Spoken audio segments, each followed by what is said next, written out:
সন্তান হলো সদকায়ে জারিয়া। কি বলছি বাবা বলেন তো?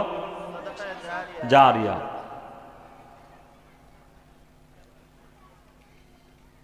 শেখুল হাদিস আল্লামা জাকারিয়া রহমতুল্লাহ আলাই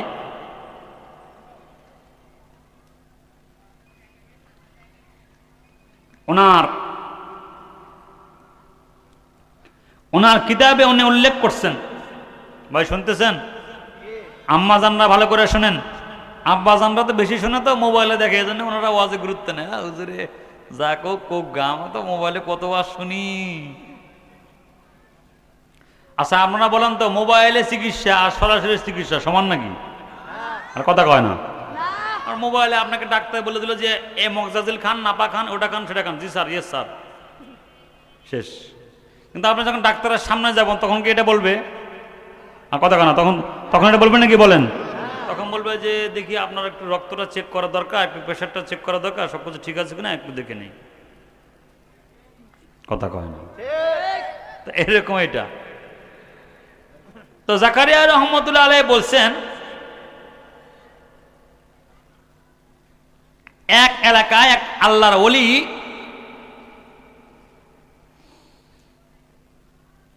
কবরস্থানের পাশ দিয়ে যাইতেছিল। কোথায় দিয়ে? কথা কোন ভাই, কোথায় দিয়ে যাইতেছিল বলেন?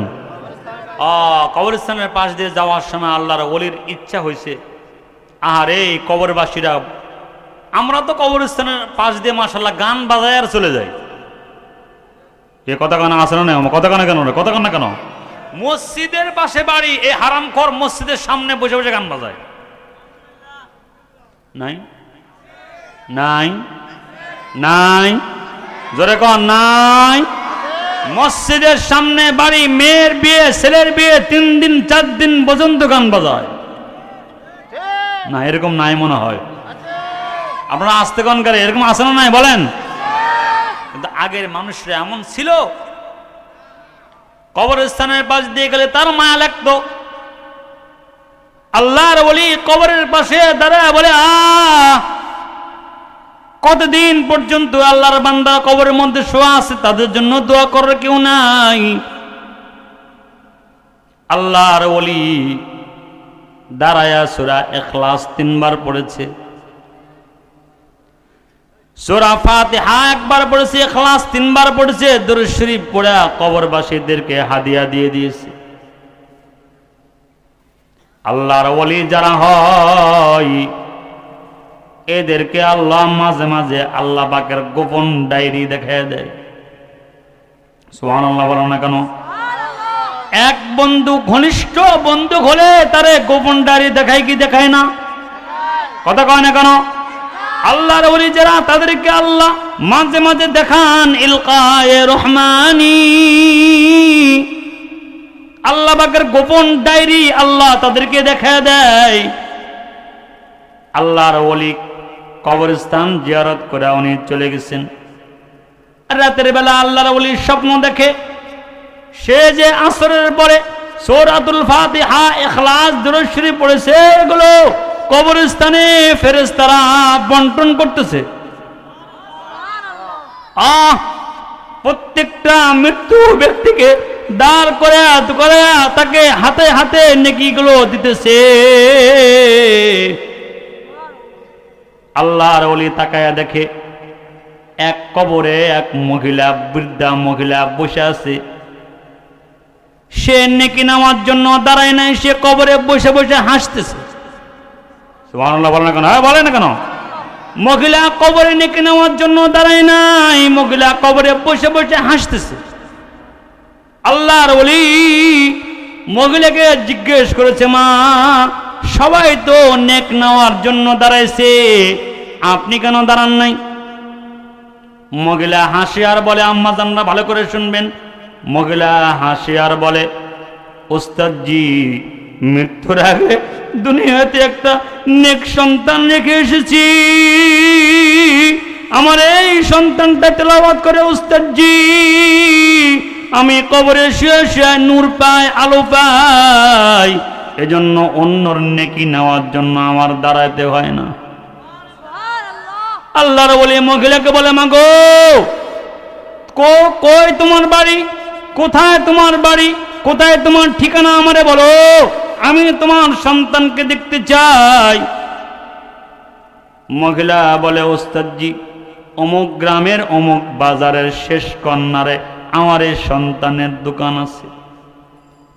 আমার সন্তানটা 5 ওয়াক্ত নামাজ জামাতে পড়ে, তাহাজ্জুদ পড়ে ওস্তাদজি, আর দোকানে বসলে বসে থাকে, কাস্টমার আসলে বিক্রি করে, না আসলে বৈশা বৈশা সে তেলাওয়াত করে, বৈশা বৈশা আল্লাহর কালামের তেলাওয়াত করে, নামাজ জিকির করে। আমরা তো দোকানে বৈশা বৈশা গান শুনি, কথা কয় না, আসনা নাই, কথা কয় না কেন? ওস্তাদজি আয়সা বলে হ্যান্ডি লাগান, হ্যান্ডি লাগান, কথা কয় না কেন? মহিলা বলে, ওস্তাদজি আমার সন্তানটা নেককার পরহেজগার, তার এক ওয়াক্ত নামাজও কাজে নাই। সুবহানাল্লাহ বলেন। আজকে ফজরের নামাজ অনেকে পড়ে না, আসে না নাই? এ কথা কন না কেন? নবীজি বলছেন, ক্বালা রাসূলুল্লাহ সাল্লাল্লাহু আলাইহি ওয়াসাল্লাম, মান সাল্লা সালাতাল ফজরি ফাহুয়া ফি দিম্মাতিল্লাহ। আল্লাহর নবী বলেন, যারা ঘুম থেকে উঠে ফজর পড়ে আল্লাহ তাদের জিম্মাদার হয়ে যায়, আল্লাহ তার সবকিছু জিম্মাদার হয়ে যায়। যারা ঘুম থেকে উঠে ফজর নামাজটা পড়ে আল্লাহর নবী বলেন তার ব্যবসার জিম্মাদার আল্লাহ, তার দোকানের জিম্মাদার আল্লাহ, তার ক্ষেত খামারের জিম্মাদার কে? কে? আমরা ফজরের নামাজ পড়লে আমাদের সবকিছু জিম্মাদারি নেবেন কে? আস্তে কোন কে? আমাদের জিম্মাদার কে? আল্লাহ পাক তার কালামে হাকিমে বলেছেন, আল্লাহু ওয়ালিয়ুল্লাযীনা আমানু ইখরিজুহুম মিনাল যুলুমাতি ইলান নূর। আল্লাহ বলেন, আল্লাহু ওয়ালিয়ুল্লাযীনা আমানু, ঈমানদারদের জিম্মাদার আমি আল্লাহ। আরো আস্তে কোন মাইসি শুনবো, আমাদের জিম্মাদার কে? আমাদের জিম্মাদার কে? মহিলা বলে, ওস্তাদজি আমার সন্তানটা নেককার সন্তান, সে তাহাজ্জুদ পড়ে ফজরও ছাড়ে না, দোকানে বসে বসে তেলাওয়াত করে। ওস্তাদজি আল্লাহর ওলির ঘুম ভাঙলে তাহাজ্জুদ শেষ করে ফজর শেষ করে কয়, এমন আদর্শবান সন্তানটাকে একটু দেখে আসি। আল্লাহর ওলি বাজারে চলে গেছেন, বাজারে গিয়া লোকজনদেরকে জিজ্ঞেস করতেছেন, বাবারা এই বাজারে অমুক ছেলের দোকানটা কোথায়? বলে শেষ মাথায় আছে। যা দেখে সন্তানটার দোকানে কোনো কাস্টমার নাই, বৈশা বৈশা আল্লাহর কালামে তেলাওয়াত করছে। আল্লাহর ওলি তারে জড়ায় ধরছেন, জড়ায় ধরে বলে, বাবারে তেলাওয়াত আরো বেশি করে কর, তোর মার কবরে আরো আলো যাবে, আরো নূর যাবে। যুবকরা ওস্তাদজিকে জড়ায় ধরে বলে, ওস্তাদজি কেমনে বুঝলেন আমার মার কবরে সব যায়?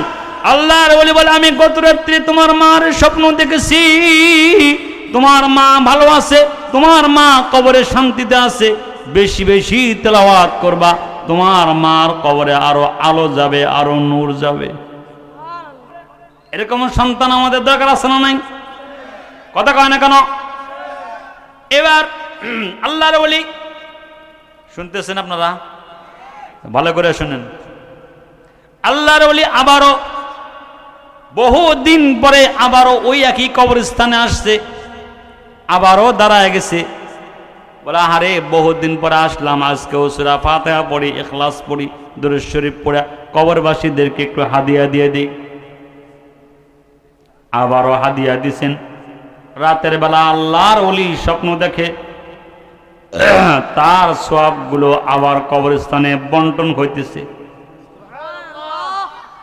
এবার আশ্চর্য ঘটনা হলো, ওই সেই বৃদ্ধা মহিলা আজকে লাইনে দাঁড়ায় গেছে।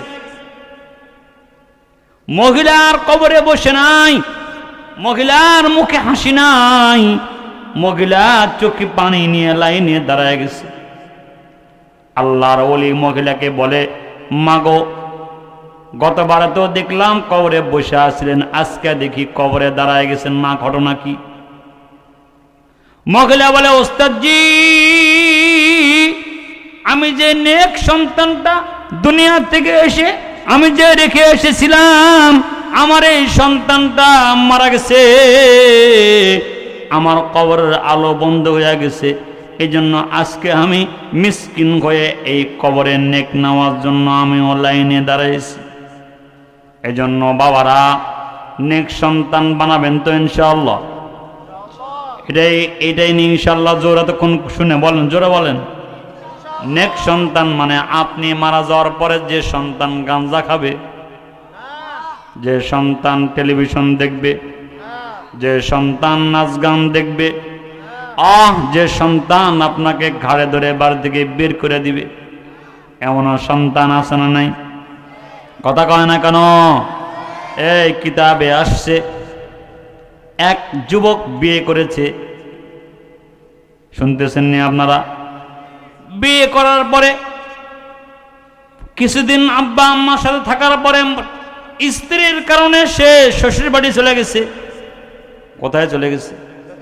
শ্বশুর বাড়ি চলে গেছে। আব্বা আম্মার কোনো খোঁজ খবর উনি নেন না। 7 বছর। কত বছর? কথা কয় না, কত বছর? 7 বছর আব্বা আম্মার কোনো খোঁজ খবর উনি নেন না। আব্বা আম্মা এদিকে অসুস্থ হয়ে গেছে, সেও আব্বা আম্মার সাথে থাকে না, কোনো খোঁজ খবর নেয় না। এমত অবস্থায় তার বড় একটা রোগ হয়েছে। কি হয়েছে? কথা কয় না কেন? এমন অসুস্থতায় সে পড়েছে, তার লজ্জা স্থান ডাক্তার অপারেশন করেছে, তার আর সন্তান হওয়ার কোনো সুযোগ নাই। শ্বশুর বাড়ির লোকজন তাকে ঘাড়ে ধরে শ্বশুর বাড়ি থেকে বের করে দিয়েছে। স্ত্রীও অন্য জায়গায় বিয়ে বসেছে, শুনতেছেন নি আপনারা? স্ত্রীও অন্য জায়গায় বিয়ে বসেছে, তার আর কেউ নাই। এখন তার মার কথা মনে পড়েছে। সে বলে, সবাই আজকে আমারে তাড়ায় দিল, আমার মা আছে, আমার মা আমারে কখনো তাড়ায় দিবে না। সে আস্তে আস্তে আস্তে আস্তে একটা তার জায়গায় চলে এসেছে। আইসা দেখে এখানে একটা বাড়ি ঘর ছিল, এই বাড়ি ঘরটাও নাই। একটা ফলের বাগান ছিল, এই বাগানটাও, একটা ফলের বাগান দেখা যায়, সেখানে আর বাড়ি ঘর নাই, কিছু নাই। সে আইসা জিজ্ঞেস করে, ভাই গো এই এলাকায় অমুকের বাড়ি এটা না? বলে হ্যাঁ। বলে তাহলে, বলে এটা ফলের বাগান হয়েছে, সে বাড়ি ঘর বিক্রি করে দিয়েছে, তার ওই ছেলের বাবার ক্যান্সার হয়েছে, ক্যান্সারের কারণে সে আক্রান্ত হয়ে মারা গেছে, বাড়িটাও বিক্রি করে দিয়েছে। হ্যাঁ, তার মা আছে, সে পরের বাড়িতে ভিক্ষা করে, আর একটা মানুষের একটা বাড়িতে পুরানো ঝুপড়ি এক ঘরে মহিলা বসবাস করে। যুবক শুনতেছে আর নিজেকে বারবার ভৎসনা দিতেছে, আহারে। আর যে যুবক বলতেছে, সেই যুবক বলে, আমি যদি ওই সন্তানকে পাইতাম, এই আঙ্গুরের ডাল ফালা কাটা বাদ দিয়ে আমি তার হাত দুটো কেটে দিতাম। তার মার সাথে তার কোনো সম্পর্ক নাই, তার মা এখন ভিক্ষা করে। ছেলেটা আস্তে আস্তে আস্তে মার ঘরের দিকে চলে গেছে। গভীর রাত্র যায় দেখে বিন বিন বিন বিন বিন বিন নামাজের আওয়াজ হয়, মান নামাজের তেলাওয়াত করে। যুবক দাঁড়ায় দাঁড়ায় তেলাওয়াত শুনতেছেন, যুবক দাঁড়ায় দাঁড়ায় তেলাওয়াত শুনতেছে। তেলাওয়াত শেষ করে আবার মা নিজের আঁচলটা এরকম জানামাজের আলাদা বিছিয়ে দিয়েছে, দিয়া বলে আল্লাহ, আমার স্বামী নাই, বাড়ি নাই, আমার স্বামীকেও তুমি কেড়ে নিয়েছো, পিঠা বাড়িও তুমি কেড়ে নিয়েছো। আল্লাহ, কিন্তু আমার একটা সন্তান আছে, যে সন্তানটা 7 বছর আমি তারে দেখি নাই। আল্লাহ, আমার স্বামী মারা গেলে তাকে তো এলাকার লোকজন মাটি দিয়েছে। আল্লাহ, আমি মারা গেলে আমাকে কে মাটি দিবে?